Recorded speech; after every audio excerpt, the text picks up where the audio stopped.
You know, one of the things that I miss most is recording without, I guess, all of the fancy stuff. Like, I'm very grateful for this new camera. And it's definitely improved the quality of my videos and everything like that. But I think that's something that I really loved about my past, like, spontaneous speaking videos and everything, was they were literally more spontaneous. They were more, I guess they were just more raw. You know, I didn't spend a lot of time or any time really. I just pulled out my iPad and started recording. But now, you know, I have to like set up like 3 different ring lights when I'm in my usual recording space. You know, I'm trying this out today. Let's see how that works. I probably looked a mess, but the audio will still hit. You know, trying something new. And just, you know, got to make sure there's memory on this camera and like just all that stuff.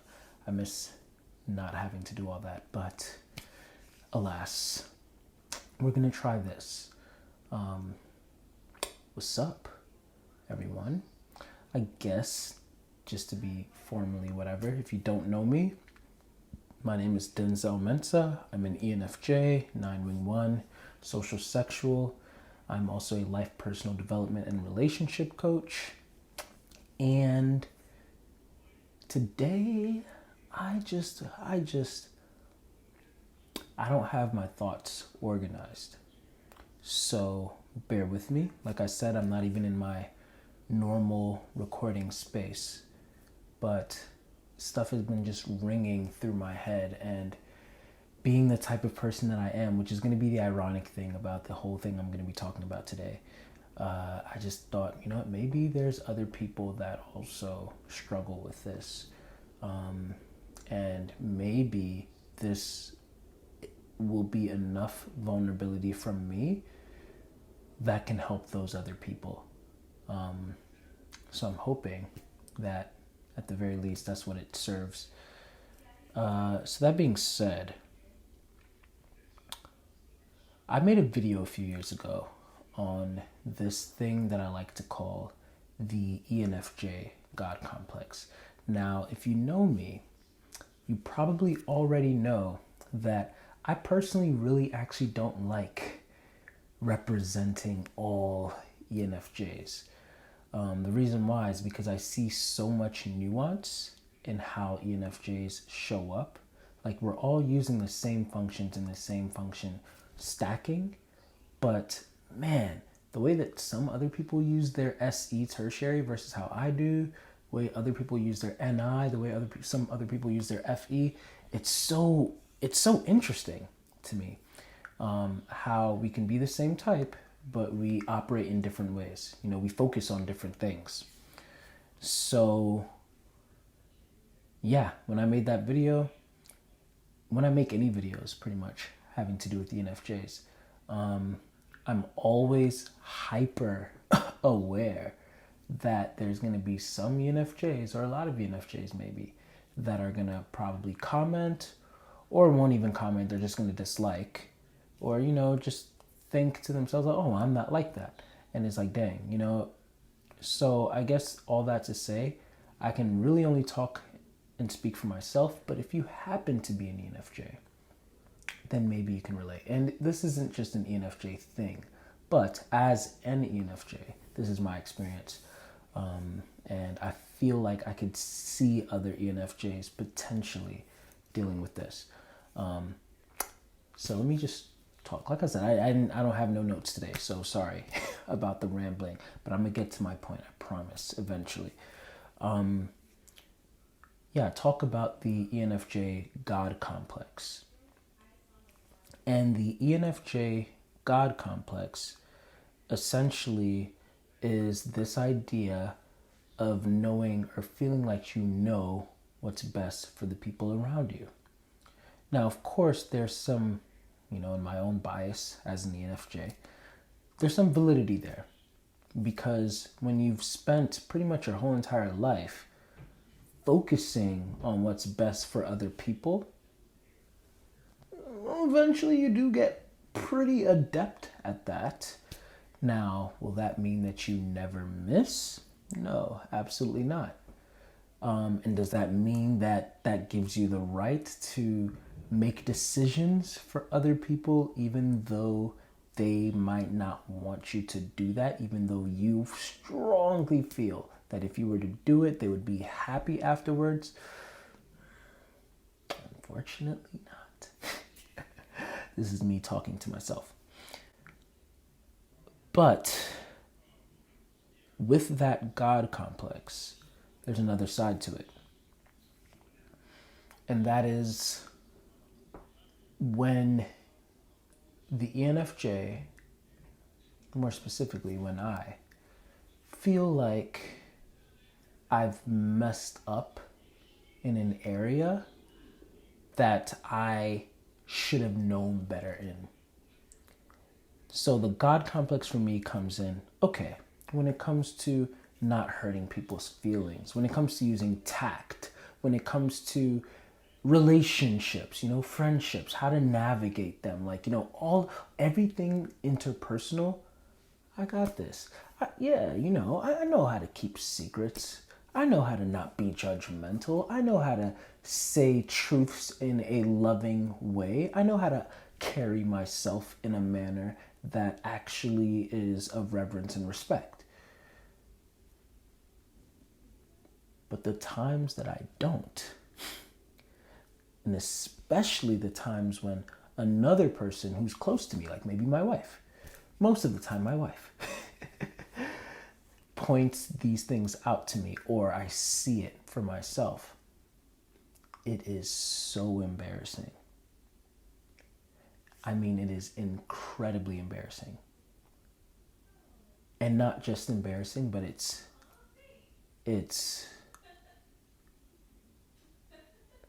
painful. It's really painful because I literally think to myself, and I know that it's irrational. I know that it's not really the case, but I literally think to myself, I know better than this. I should know better than this, and not only should I know better than this, but I know better than this, and that's why I also help other people with this. But no, that's not always the case at all. In fact, there are a lot of times where I really mess up. I remember back like some years ago, maybe like, I don't even remember. It was like maybe like 4 years ago, 3 or 4 years ago. I was at a wedding, and we were at the wedding reception. And I was talking to one of Jamila's friends who was there or whatever. And honestly, I don't even remember what it was. But I'm a jokester type of person. I don't really enjoy roasting people. I don't really enjoy trash talking. But I'm still a Sagittarius.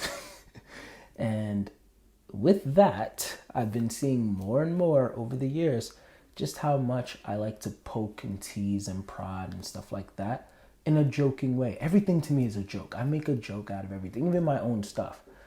And when other people become sensitive, then two things happen for me. First off, internally, I get upset that they are getting upset to begin with or whatever, or that they're taking it the wrong way. It's like, come on now. How do you not know that I'm joking? I'm joking. Come on. I'm like 90% of the time, I'm always so tactful and gentle and kind and saying the right politically correct thing. So these few times that I'm actually like saying a joke, you should know I'm joking. And if you know I'm joking, why are you letting it actually get to you?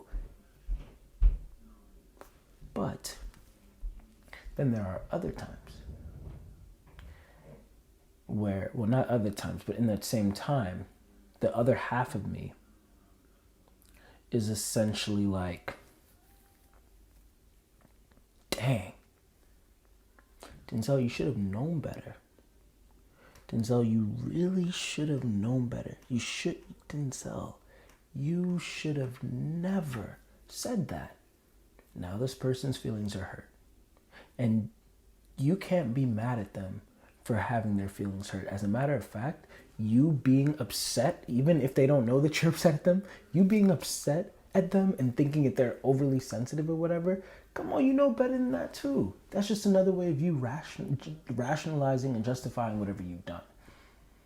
Don't be like that, bro. You know better than that. And I hate that. I hate that back and forth.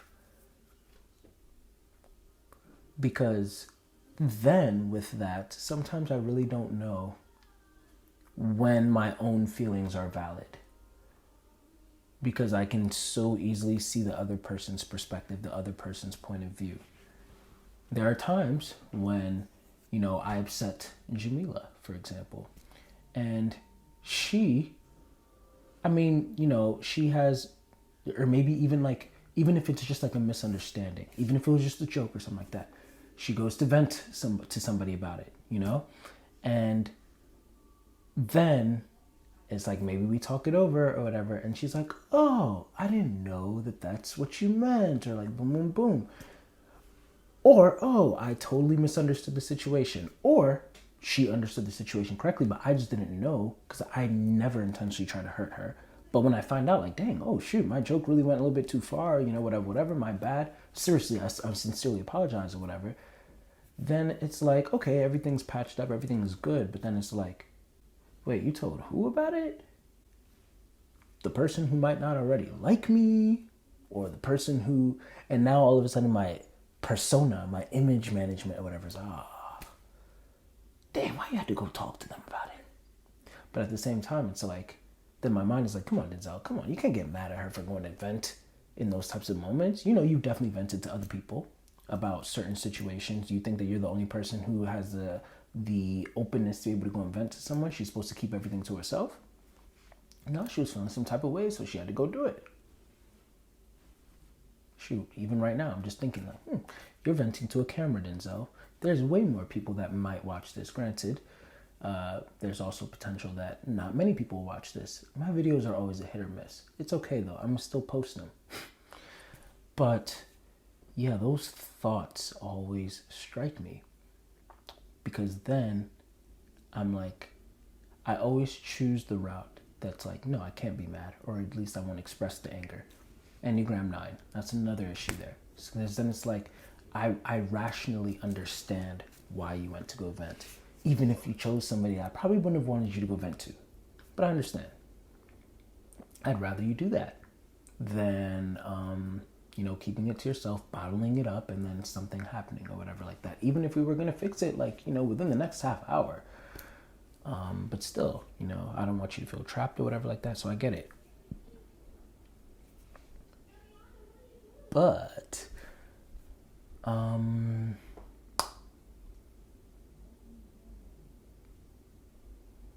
still feel some type of way. I get angry at myself because I even did something that caused her to have to go and vent to begin with. And it goes right back to the whole wedding reception thing. Oh yeah, my mind is everywhere. I didn't even finish that story. So, me, Jamila, her friend, a couple of her friends over there, we're all talking, joking, whatever like that. And I think it was something about it was the friend's ex that was in the vicinity at the wedding reception. And I don't know what joke I told. I wish I do. But it was just something that I thought was clever. Made a joke, whatever. And then later on, Jamila tells me that made so-and-so uncomfortable. And that is something that I must admit. I made another video about trigger words. In that video, I talked about how something that I hate is when people tell me like, well, that's life, or something like that. Then it's like, okay. And another thing is, you know what your problem is? It's like, I'm always already thinking about what my problem is. Please, I do not need your help. But then at the same time, I still do want to hear it because maybe it's something that I haven't heard. But it's just like, why is there a problem to begin with? Definitely my Enneagram 9 wing 1 showing, like wanting to be perfected or whatever and all of that. But yeah, when I heard that I made somebody uncomfortable with what I said, with the joke that I said, it's like, really? And then again, those two sides show back up. One side is like, dang, come on, Denzel, you're supposed to know better than this. Why did you, come on. And the other side's like, well, it's not my fault that person's overly sensitive. They should have known it was a joke, and boom, boom, boom. And these sides keep on going back war to war. And eventually, the side that's like, I should have known better, always wins. And that leads me to like some inward spiral that I have to go back and I have to lick my wounds about this a lot. Every time that I have accidentally hurt somebody's feelings, every time that I have shared information that was told to me in confidence, every time that I have acted out of character, every time that I have, just done anything especially to make somebody feel uncomfortable, that critical person in my mind strikes me. Come on, you should have known better. You should have known better. And I should have. And I hate that I didn't, or even if I did, it still happened anyway. But I understand rationally that I'm not perfect. Everybody says that. I'm not perfect. I'm not perfect. And made a video on that too. I made it back in my Christian days and all that. It's like, oh, God's still working on me. Every Christian uses that excuse. Oh, God is still working on me. Bro, God is going to be continuing to work on you until the day that you're dead. So we can't even really use that excuse, because then you can just continue to use that excuse until you're dead. I don't want to use such excuses. I know that I'm not perfect. But what they say, shoot for the moon. Even if you miss, you still land amongst the stars. Well, I'd be shooting for the moon. But sometimes I still fall really flat. And I hate those moments so much. And I'm trying to be kind with myself, and I'm trying to, but it's hard. And then when that type of thing happens, it just makes me want to not say things anymore. There are so many examples that just keep on swirling through my head. Bro, one time we were playing apples to apples. It was me, Jamila was there, my friends Nick and Corey, and then there was one other person who will not be named. And this person, she was a female, she said that she had never played apples to apples before. And I'm like, oh wow, word? And I started explaining the game and all that, and then I made a joke. It's usually how it always starts, which makes me start thinking bro, maybe you just shouldn't tell jokes no more. I think I'm funny, but people don't always think that, again, I blame it on the Sagittarius, but who knows? But I said something along the lines of I'm glad that, we could be the first ones to pop your cherry, or something along those lines. She didn't laugh. And I was like, maybe she took it a little bit too, graphically. And I was like, you get it? It's like a clever joke, apples to apples, but cherry, your first time. Okay. She's like, yeah, no. And so I apologized to this person later. I texted her and everything, and she was cool. She's like, oh yeah, no, I understand. It's just it just made me uncomfortable. Again, the two sides. Number one, why do I keep on making these people feel uncomfortable? I hate that. But then on the other side, it's like, why don't these people know me enough? So, because if you're comfortable enough with me, I can say these things. I can speak my mind. I can make the jokes or whatever, and then you can feel comfortable. But then it's like, oh, why do I even think of these jokes to begin with? And it's not always, jokes that are erotic in nature. Just,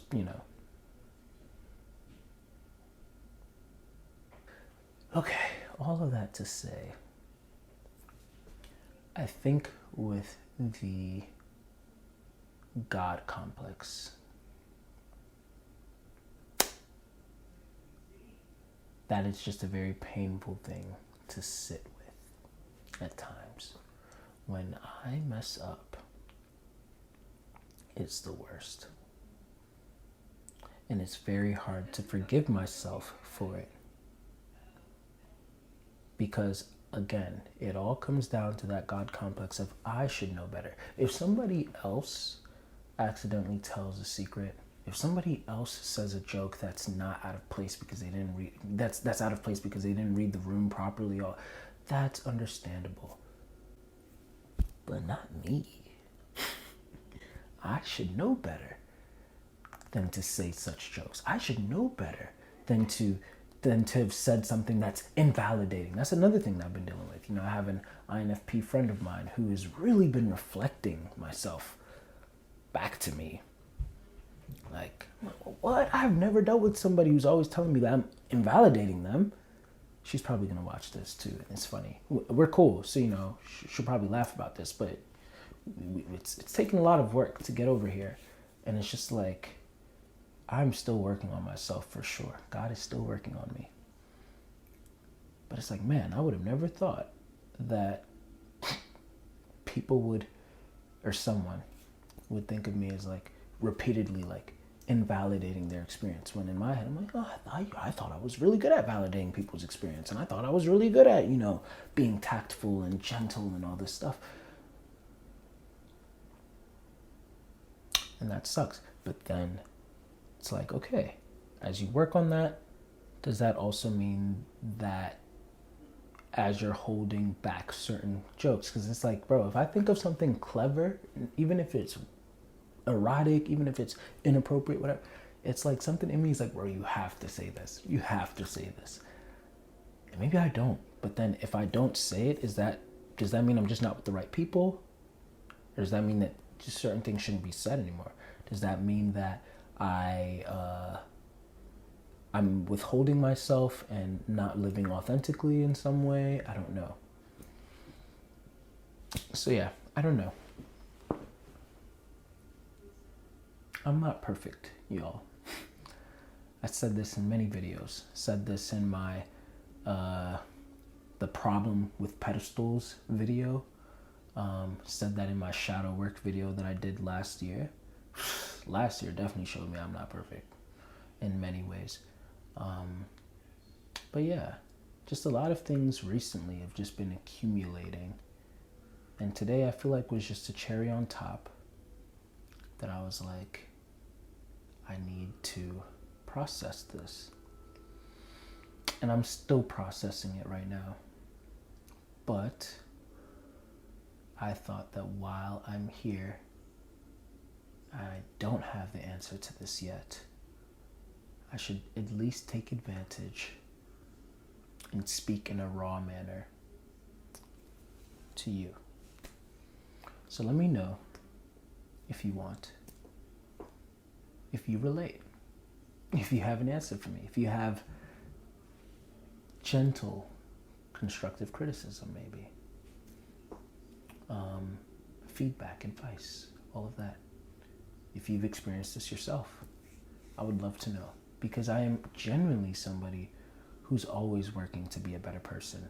That is one thing that I can make certain to everyone, that I push myself to be like the best person I possibly can.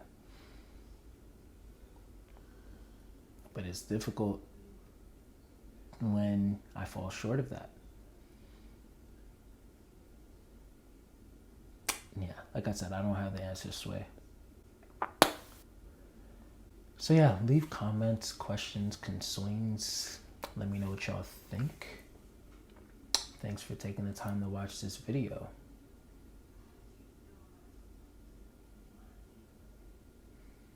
And don't forget, even when you are feeling low and as dark as the Harry Potter series DVDs that my camera is sitting on top of right now to film this, you matter. Done.